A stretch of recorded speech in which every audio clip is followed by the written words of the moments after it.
Buenos días, mi nombre es Saskia Betancourt, médico residente del tercer año del área de endocrinología de la ciudad hospitalaria Dr. Enrique Tejera. Para mí es un gusto poder dirigirme a ustedes con el tema diagnóstico clínico, bioquímico y radiológico de los tumores neuroendocrinos gastroenteropancreáticos.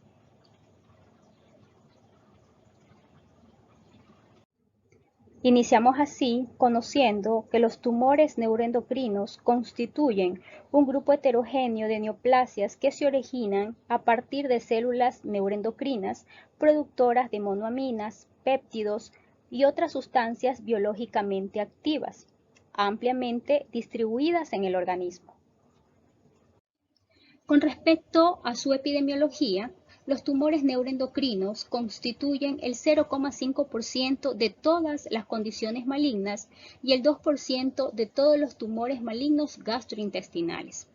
En los Estados Unidos, la incidencia y la prevalencia de los tumores neuroendocrinos ha aumentado en las últimas décadas, posiblemente debido a la detección en etapa temprana, una mayor concienciación y el uso generalizado de endoscopías y estudios por imagen para diversas enfermedades gastrointestinales. Hubo un aumento de 6,4 veces en la incidencia anual ajustada por edad de tumores neuroendocrinos desde 1973 hasta el 2012, siendo así que en 1973 hubo un aumento de 1,09 por 100.000 personas y en el 2012 6,98 por 100.000 personas. El registro de vigilancia, epidemiología y resultados finales del 2000 al 2012 mostró que la incidencia más alta de tumores neuroendocrinos gastrointestinales fue de 3,56 por 100.000 habitantes. La prevalencia también aumentó de 0,06% en 1993 al 0,048 en el 2012. Los tumores neuroendocrinos son más prevalentes en mujeres que en hombres con una proporción de 2,5 a 1. Los tumores neuroendocrinos pancreáticos tienen una incidencia de 0,3 a 0,4 por 100.000 habitantes, que representa el 3 al 5% de todas las neoplasias malignas pancreáticas. La incidencia de neoplasias neuroendocrinas gastropancreáticas aumenta con la edad, con una mediana de edad 60 años o más en la mayoría de las neoplasias neuroendocrinas gastrointestinales. En un estudio coreano multicéntrico, la incidencia de neoplasias neuroendocrinas gastroenteropancreáticas en el 2009 fue 9 veces mayor que en el 2000. A continuación, una breve revisión de la clasificación de los tumores neuroendocrinos que serán expuestos durante el seminario, teniendo como referencia a la Sociedad Española de Oncología.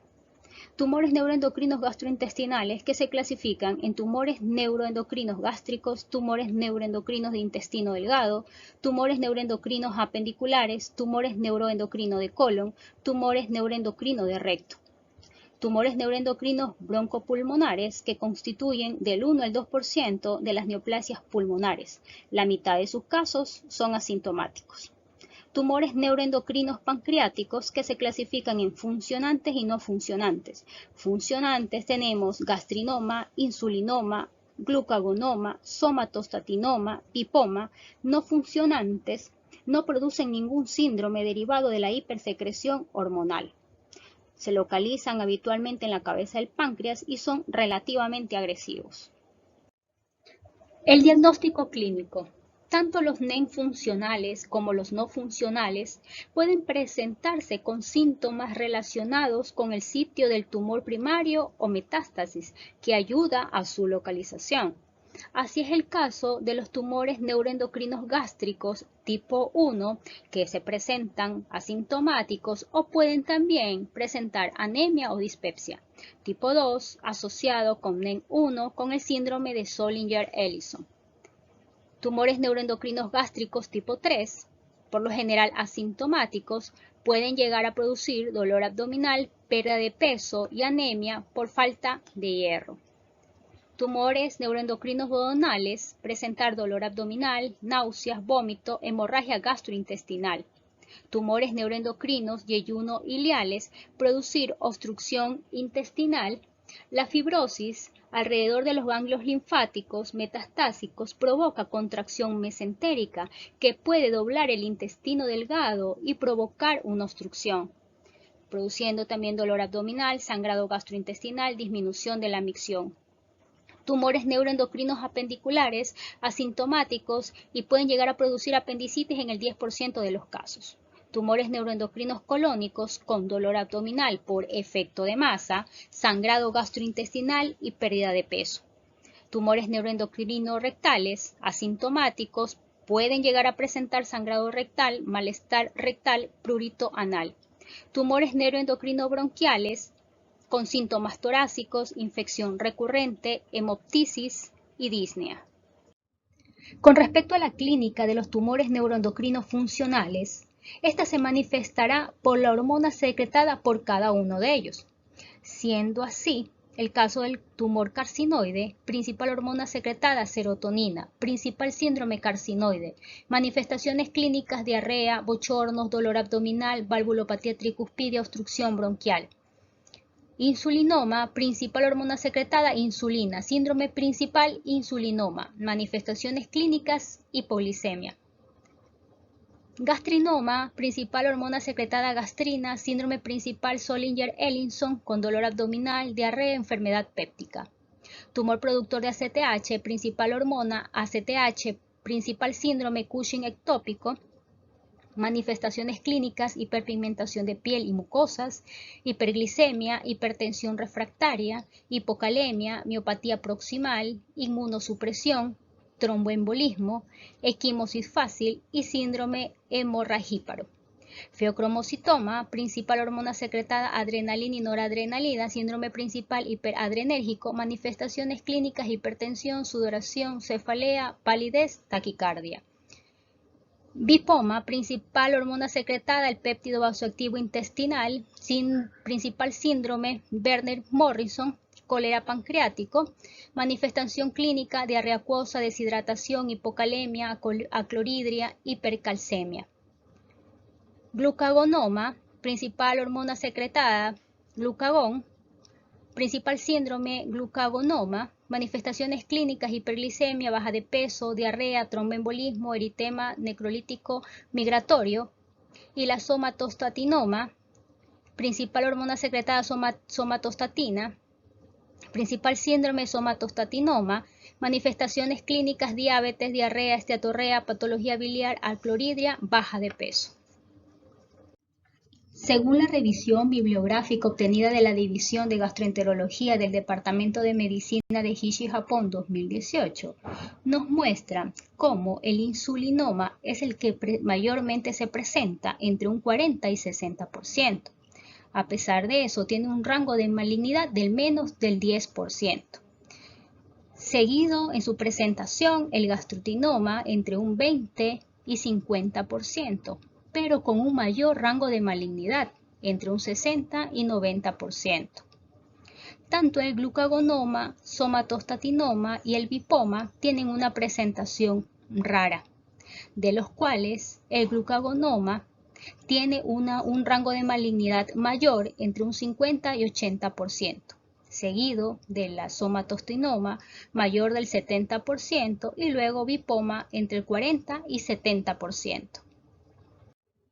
Dentro de los marcadores bioquímicos que se deben solicitar está la cromogranina A sérica. La cromogranina A es la granina más abundante en los tumores neuroendocrinos gastroenteropancreáticos. Los tumores neuroendocrinos bien diferenciados, incluidos los carcinoides, se asocian con concentraciones elevadas de la cromogranina en sangre. Aumenta también con mayor carga tumoral. Su utilidad está dada en pacientes con diagnóstico ya establecido, para evaluar la progresión de la enfermedad, la respuesta al tratamiento y la recurrencia después de la resección quirúrgica. Se debe tener presente que los inhibidores de la bomba de protones elevan los valores de cromogranina en sangre y deben ser suspendidos previo al estudio para evitar interpretaciones erróneas. Presenta una sensibilidad del 43 al 100% y una especificidad del 10 al 96%. Un segundo marcador, el ácido 5-hidroxiindolacético, que evalúa la secreción de serotonina. utilizando una recolección de orina o plasma de 24 horas. Preferentemente se debe medir en sangre. Se recomienda en pacientes con tumores metastásicos, especialmente si se sospecha del síndrome carcinoides. Presenta una sensibilidad del 35% para tumores neuroendocrinos y 75% en tumores bien diferenciados. En esta revisión bibliográfica de enfoques diagnóstico de las neoplasias neuroendocrinas de sitio primario desconocido, del Departamento de Biología Tumoral del Instituto del Cáncer Neuroendocrinología 2020, nos muestra los marcadores específicos dependiendo del tumor, en este caso del insulinoma, donde los marcadores en sangre que se solicitan son la insulina, con un valor mayor a 3 miliunidades sobre litro, proinsulina mayor o igual a 5 picomoles sobre litro, péptido C mayor o igual a 0,6 nanogramos sobre ml, glucosa en sangre plasmática menor de 3 miliosmoles sobre litro, gastrinoma con una gastrina sérica en ayunas mayor de 10, bipoma con un péptido intestinal vasoactivo mayor de 100 picogramos sobre ml, glucagonoma con un glucagón plasmático mayor a 1000 picogramos sobre ml, somatostatinoma con un marcador en sangre de somatostatina plasmática en ayunas mayor de 30 picogramos sobre ml. El tumor carcinoide, marcadores específicos, la serotonina, el ácido 5-hidroxiindolacético y la histamina. Para el tumor pancreático, el marcador específico, el polipéptido pancreático. La mayoría de los tumores neuroendocrinos gástricos son positivos para la cromogranina A y la elonasa neural específica. Los tumores neuroendocrinos yeyuno y leal se debe solicitar cromogranina A sérica, enolasa neural específica sérica y ácido 5-hidroxiindolacético urinario. Los tumores neuroendocrinos apendiculares se debe solicitar cromogranina en suero, aunque suelen ser normales. Los tumores neuroendocrinos gástrico tipo 1, 2 y 3, la cromogranina asérica va a estar elevada. Tumores endocrinos de colon debe medirse la cromogranina asérica. Continuando con los estudios, tenemos el diagnóstico por inmunohistoquímica. Los marcadores neuroendocrinos generales tradicionales incluyen sinaptofisina y cromogranina A, siendo la sinaptofisina más sensible y la cromogranina A más específica. Especialmente para feocromocitoma y para gangliomas, siempre debe demostrar cromogranina A fuerte y difusa y positividad para sinaptofisina. Alrededor de la cuarta parte de los carcinomas neuroendocrinos son negativos para la cromogranina A y sinaptofisina. La sinaptofisina se asocia con vesículas tipo sináptico, mientras que la cromogranina A se asocia con un núcleo denso y gránulos cromafines. Los carcinomas neuroendocrinos a menudo tienen pocos gránulos de núcleo denso por célula, lo que con frecuencia da como resultado una positividad para cromogranina A. En el gráfico hay una expresión de la cromogranina A por carcinoma neuroendocrino de células pequeñas. En la imagen A, un carcinoma de células pequeñas aplastado, mientras que en el gráfico B se observa una imagen que expresa la cromogranina A bastante extensa. La cromogranina A es un componente de los gránulos de núcleo denso neuroendocrino. Dentro de los marcadores neuroendocrinos sustitutos en una sospecha de carcinoma neuroendocrino, el factor de transcripción tiroideo 1 muestra positividad en el 85% para los tumores pulmonares de células pequeñas, 40-50% para los tumores pulmonares de células grandes y en el carcinoma neuroendocrino visceral extrapulmonares. El CD56, que es un marcador neuroendocrino general que muestra poca especificidad. Y la proteína 1 asociado al insulinoma, INS1, es un marcador general adicional, muestra positividad para cromogranina A y tiene una mayor sensibilidad diagnóstica en el carcinoma neuroendocrino en el 95%. Inmunohistoquímica Ki67. La proteína Ki67 es una proteína nuclear descubierta por Gerdes en Alemania en 1980. Expresa proliferación celular, se identifica en las fases activas de mitosis G1, S, G2 y M del ciclo celular. La inmunotinción con el anticuerpo monoclonal Ki-67 permite evaluar la fracción de crecimiento de las poblaciones celulares neoplásicas. Se correlaciona positivamente con la actividad mitótica, invasión linfática, vascular, necrosis y estadio del tumor. El índice de proliferación Ki-67 es un elemento crítico en el manejo de los tumores neuroendocrinos. Ha sido incorporado por la OMS en el 2010 como un factor a tomar en cuenta para la clasificación de los tumores neuroendocrinos. Continuando con los estudios, tenemos el diagnóstico por imágenes en los tumores neuroendocrinos gástricos. El estudio que se realiza es endoscópico. Tenemos en el tipo 1 que se puede ver como múltiples lesiones polipoides, en el tipo 2 múltiples lesiones polipoides pequeñas de 1 a 2 centímetros, tipo 3 una gran lesión mayor de 2 centímetros, polipoide solitaria, y en el tipo 4 una lesión polipoide grande mayor a 4 centímetros.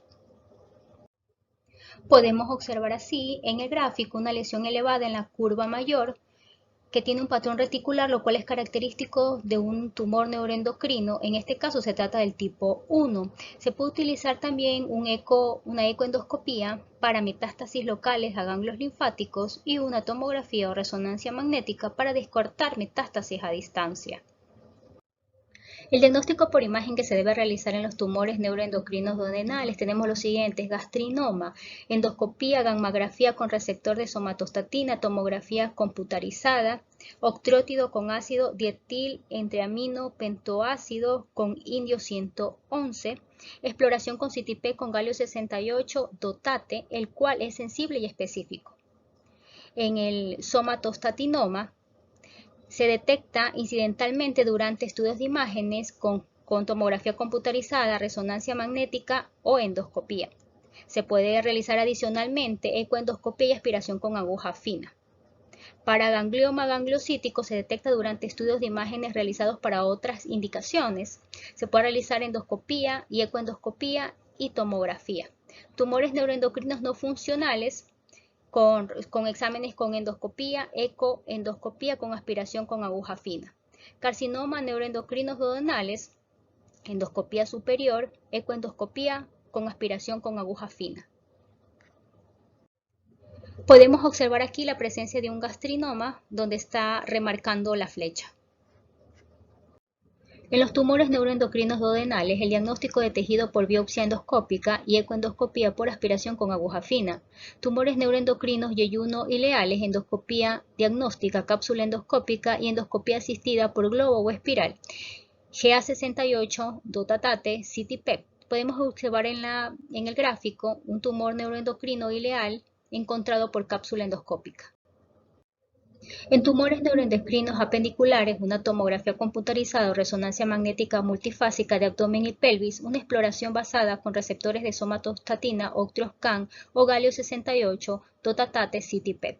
Tumores neuroendocrinos rectales, endoscopía, donde se observan lesiones polipoides lisas, ecoendoscopía y resonancia magnética, exploración con receptores de somatostatina, octreoscan o galio 68, dotatate, CITIPET para metástasis a distancia. Tumores neuroendocrinos colónicos con una colonoscopia para lesión masiva. En un estudio, Wang y colaboradores demostraron la sensibilidad en el diagnóstico de las neoplasias neuroendocrinas ileales y colónicas en un 61 y 87%. Se puede observar en el gráfico una tumoración neuroendocrina en el recto alto con la mucosa intacta. La ecografía es la primera investigación por imágenes en pacientes con dolor abdominal. Su sensibilidad informada para detección de tumores neuroendocrinos gastropancreáticos es del 13 al 37%. Podemos ver a continuación una imagen de un insulinoma por una ecoendoscopía. La tomografía computarizada es de fácil disponibilidad, de alta resolución, permite detectar tumores neuroendocrinos pequeños con una sensibilidad y especificidad para la detección de tumores neuroendocrinos aproximadamente entre un 73 y un 96%. Podemos observar en el gráfico acerca de un paciente con sospecha de tumores neuroendocrinos de la cola del páncreas en una tomografía computarizada. En la imagen A, una posible imagen de metástasis hepática en una tomografía computarizada en fase arterial. En la imagen B, con un estudio con galio 68 dotatate PET, donde muestran una actividad focal en la cola del páncreas, donde está indicada por la flecha. Con respecto a la resonancia magnética nuclear, nos permite una visualización de la lesión incluso sin administración de contraste. No radiación ionizante involucrada, tiene un costo más alto con tiempos de obtención de imágenes más prolongadas, una sensibilidad y una especificidad para la detección de tumores neuroendocrinos en un 93 y 88% respectivamente. Podemos observar en el gráfico C un estudio con resonancia magnética en el que se advierte una imagen hipointensa en la cola del páncreas. En la imagen D, lesión en el lóbulo izquierdo del hígado que corresponde posiblemente a una metástasis. Con respecto al estudio de imágenes con galio 68 dotatate CT-PEC, fue aprobado en el 2016 para la localización de tumores neuroendocrinos positivos para receptores de somatostatina. Tiene una mayor afinidad por receptores de somatostatina tipo 2. Las guías del Reino Unido abogan su uso en tumores primarios desconocidos y las guías europeas indican que se debería reemplazar a los receptores de somatostatina debido a que tienen una mejor calidad de imagen. Esto está respaldado por estudios retrospectivos, como Wang y colaboradores en el 2010, Keck y colaboradores en el 2017 y Bartel en el 2013, donde demuestran que hay sensibilidad entre el 7 y 72% para CT-PEC con galio 78, dotatate y 2 a 57% para receptores de somatostatina. Podemos observar la imagen con el galio 68 dotatate CT-PEC en el gráfico C, donde muestra una actividad trazadora en la lesión compatible con tumores neuroendocrinos pancreáticos. Los trazadores de CT-PET marcados con galio 68 ofrecen una mejor afinidad por el receptor de somatostatina. Existen tres tipos de DOTA marcados con galio 68, DOTA-TOC, DOTA-NOC, DOTA-TATE. En un estudio prospectivo en el 2011, Nasgo y colaboradores utilizaron galio 68 DOTA-NOC CT-PET para localizar el tumor primario en 72 pacientes con neoplasias neuroendocrinas con una sensibilidad del 78%. Ambrosoni y colaboradores en el 2010 encontró que galio 68 DOTA-NOC era capaz de localizar 3 de 4 neoplasias neuroendocrinas ocultas. Gabriel y colaboradores informaron una sensibilidad del 97% para galio DOTA-TOC CT-PEC en un corte que incluía neoplasias neuroendocrinas primario previamente desconocido. El estudio con CT-PEC dotatate muestra una sensibilidad y una especificidad superiores para la detección de enfermedad metastásica. Son complementarios a tomografía computarizada y resonancia magnética. En un estudio realizado en el 2010 con galio 68 dotatate, detectó hasta el 74% de las lesiones con neoplasias neuroendocrinas. Dotatate PET resonancia magnética es una adquisición sincrónica de datos de imágenes de PET y resonancia magnética para enfermedad metastásica. PET y flúor desoxiglucosa permite una función diagnóstica en las neoplasias neuroendocrinas de origen primario desconocida. Su captación aumenta con el Ki67.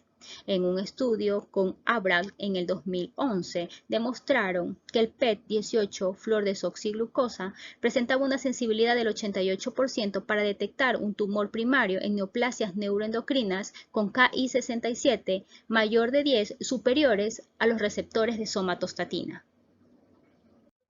Con respecto a la expresión variable del receptor de somatostatina entre los tumores neuroendocrinos, la gammagrafía pentetriótida indio 111 se localiza preferentemente en los receptores 2 y 5 que están regulados al alza en feocromocitomas, gastrinomas, glucagonomas, tumores neuroendocrinos gastroenteropancreáticos no funcionales, con baja sensibilidad para la detección de cáncer medular de tiroides e insulinomas.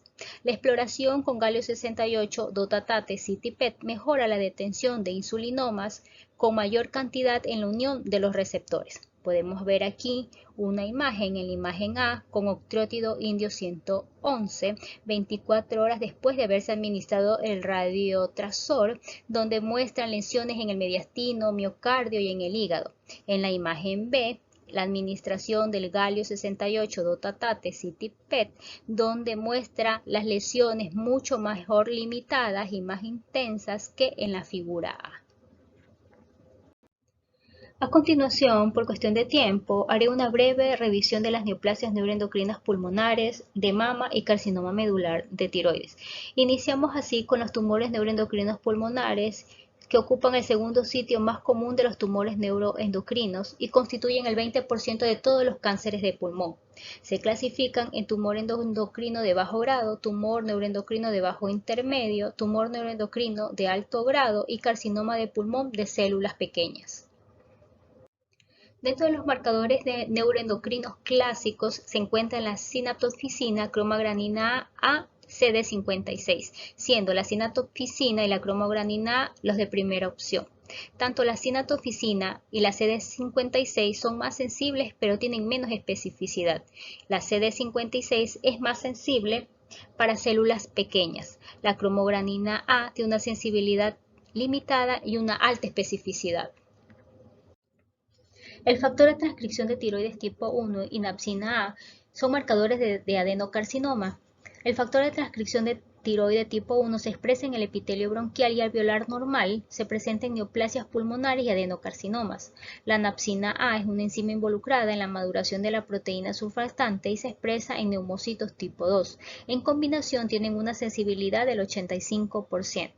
En un estudio que realizó Shang en el 2014, evaluó 68 tumores neuroendocrinos pulmonares, en los que estaban involucrados carcinomas típicos, atípicos, células pequeñas y de células grandes, los cuales fueron teñidos con napsina A y factor de transcripción de tiroides 1, que llegó como resultado que la napsina A puede ser superior al factor de transcripción tiroideo 1 para distinguir adenocarcinoma de los tumores pulmonares de alto grado. La proteína 1 asociado a insulinoma se determina en cáncer de pulmón, regula la vía de diferenciación neuroendocrina, tiene una mayor sensibilidad y especificidad para la detección de tumores neuroendocrinos. En un estudio realizado en el 2019 por Mukhopadhyay y colaboradores, tiñó 345 neoplasias primarias usando INSMI-1. Los tumores incluyeron tumores de 64 tumores de células pequeñas, 24 de células largas, 64 carcinoides y 130 adenocarcinomas, determinando así que el INSMI-1 era un marcador confiable de diferenciación neuroendocrina en neoplasias pulmonares primarias. El Ki-67 en el cáncer de pulmón está significativamente relacionado con el tamaño del tumor, metástasis de los ganglios linfáticos y el estadio avanzado.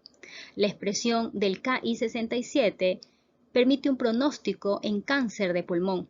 El Ki-67 puede reflejar la actividad proliferativa de las células cancerosas. En los estudios de imágenes, la tomografía computarizada multifásica con contraste de tórax va a permitir observar una imagen como un nódulo o masa homogéneo, redondeado y liso dentro del parénquima. El tumor neuroendocrino de pulmón presenta un buen flujo sanguíneo. Continuando con el estudio de imágenes, la tomografía computarizada PET, la 18-fluodesoxiglucosa CT-PET no es tan confiable para el diagnóstico de tumores de bajo grado debido a la baja actividad metabólica en la captación del 18-fluodesoxiglucosa. Por el contrario, las variedades más agresivas, como el cáncer de pulmón de células grandes y pequeñas, muestran una mayor captación de la 18-fluodesoxiglucosa. Entre el 80% de los tumores neuroendocrinos de pulmón de bajo grado y 60% de grado intermedio expresan receptores de somatostatina en la superficie, lo cual lo hace apto para la captación de CT-PET de receptores de somatostatina. Los marcadores actuales son galio 68 dotatato y galio 68 dotato. El galio 68 dotatato tiene una sensibilidad y especificidad del 91 y 94% para el diagnóstico de tumores neuroendocrinos. Se prefiere CT-PET o PET de resonancia magnética con galio 68 dotatato por su mayor sensibilidad. Los tumores neuroendocrinos de mama son poco frecuentes y representan menos de 2% de los tumores malignos de la glándula mamaria. Pueden ser primarios o metastásicos y su incidencia aumenta con la edad. Sus manifestaciones clínicas, como una masa palpable, una secreción del pezón, retracción del pezón, mastalgia, afectación axilar, síntomas carcinoides, pocos son asintomáticos. Con respecto al estudio inmunohistoquímica, los gránulos son positivos para enolasa específica neural, cromagronina y sinatoficina.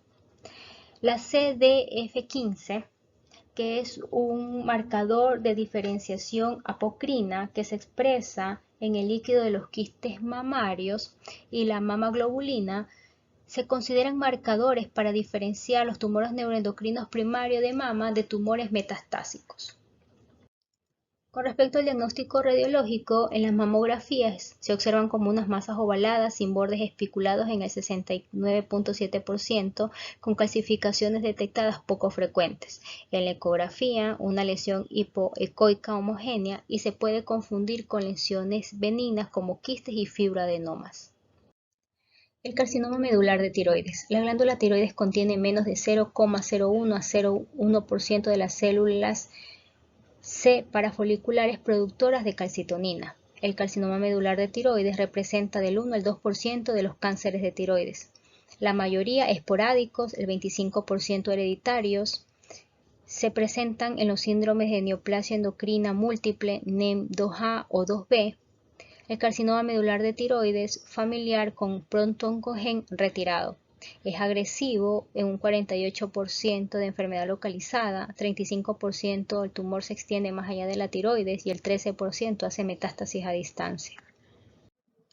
Con respecto a los estudios de laboratorio realizados para el carcinoma medular de tiroides, se encuentra la calcitonina sérica, marcador tumoral sensible para el carcinoma medular de tiroides. En un estudio realizado con puntos de corte diagnóstico para el carcinoma medular de tiroides, se identificaron que con calcitonina basal mayor de 43 picogramos sobre ml en hombres, presentaron una sensibilidad del 53% y una especificidad del 100%, y con valores de 23 picogramos sobre ml en mujeres, una sensibilidad de 81% y una especificidad del 100%. El antígeno carbohidrato sérico 19,9, un biomarcador relacionado con mal pronóstico en el carcinoma medular de tiroides. En un estudio realizado por el Liceo con el antígeno carbohidrato sérico 19,9, mostraba que estaba elevado en el 16% de pacientes con carcinoma medular de tiroides recurrente, persistente y estructuralmente avanzado. La procalcitonina, un potencial como marcador en el diagnóstico inicial de carcinoma medular de tiroides y como marcador tumoral para el seguimiento del curso de la enfermedad. En un estudio realizado en el 2016, la procalcitonina con valores mayores de 0,1 nanogramos por ml presentó una especificidad de detección del carcinoma medular de tiroides de 89% al 100% y una sensibilidad del 91 al 100%.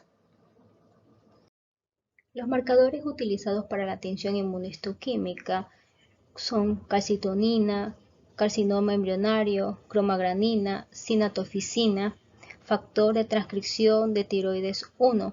El factor de transcripción de tiroides 1 es un marcador de carcinoma de tiroides más sensible y se expresa en el 90%. Con respecto a las imágenes, la ecografía determina la ubicación y características de las masas a nivel del cuello y nódulos tiroideos, con una sensibilidad del 75,3% y una especificidad del 93,1% y una precisión general del 80,4%. Se ha determinado que en los carcinomas medulares de tiroides el tamaño de la lesión es más grande, con una ecoestructura heterogénea y una mayor hipervascularidad. En la tomografía computarizada permite detectar y caracterizar los ganglios linfáticos cervicales y mediastínicos. Con metástasis hepática, tomografía computarizada multifase incluye imágenes en fase arterial tardía y fase venosa portal. La resonancia magnética permite ver lesiones metastásicas de tejidos blandos, ganglios linfáticos intraabdominales, huesos e hígado. Permite la estadificación inicial, evaluación de respuesta al tratamiento y no hay una radiación ionizante. Con respecto a las técnicas de medicina nuclear en el carcinoma medular de tiroides, el estudio de CT-PET con fluordesoxiglucosa F-DOPA representa la mejor modalidad individual para la detección de metástasis de carcinoma medular de tiroides en todo el cuerpo, particularmente adecuada para la detección de ganglios linfáticos metastásicos pequeños alrededor de 6 milímetros. Es una técnica sensible para identificar metástasis de carcinoma medular de tiroides en localizaciones inusuales. En pacientes con aumento de los marcadores tumorales, la tasa de detección son considerablemente más alta. Su sensibilidad para carcinoma medular de tiroides metastásico recurrente es del 79 al 100%. La tasa de detección basada en el paciente aumenta significativamente con niveles de calcitonina. Es así que con valores de calcitonina mayor de 150 picogramos sobre decilitros, la sensibilidad es del 91% en CT-PET con 18 fluordesoxiglucosa F-DOPA. Con valores de calcitonina menor de 150 picogramos sobre decilitros, su sensibilidad es del 73%. Valores de calcitonina mayor de 150 picogramos sobre decilitros, la sensibilidad es del 29% en CT-PET 18 fluordesoxiglucosa y su sensibilidad es del 14% con calcitonina menor de 150 picogramos sobre decilitro. Continuando con los estudios, encontramos a CT-PET con 18 fluordesoxiglucosa. La 18 fluordesoxiglucosa se acumula en las células neoplásicas utilizando la glucosa como fuente de energía, principalmente en función de su actividad proliferativa. Sin embargo, los tumores neuroendocrinos, incluido el carcinoma medular de tiroides, suelen mostrar un curso indolente y en consecuencia una baja de captación con 18 fluordesoxiglucosa. Se ha demostrado en un estudio que la tasa de detección con CT-PET con 18 fluordesoxiglucosa mejoró en pacientes con aumento de calcitonina sérica. Se ha demostrado así que CT-PET con 18 fluordesoxiglucosa presenta una sensibilidad del 78% con calcitoninas por encima de 1000 picosmoles sobre litro y una sensibilidad del 20% con valores de calcitonina por debajo de 1000 picosmoles sobre litro. Este procedimiento podría ser útil para detectar recurrencia. Podemos tener puntos claves. Los tumores neuroendocrinos son poco frecuentes, aunque actualmente existe un incremento de su incidencia. El 50% de los tumores neuroendocrinos se originan en el tracto gastrointestinal, donde existe mayor densidad de células neuroendocrinas. Los síntomas de presentación dependen de la localización, tipo de tumor y el grado de diferenciación. La nueva clasificación de la patología permite establecer el pronóstico y determinar la estrategia de tratamiento. El diagnóstico se basa en la presentación clínica, anatomía patológica, marcadores séricos, imágenes convencionales, estudios funcionales. La cromogranina A es el marcador general más importante en los tumores neuroendocrinos funcionantes y no funcionantes.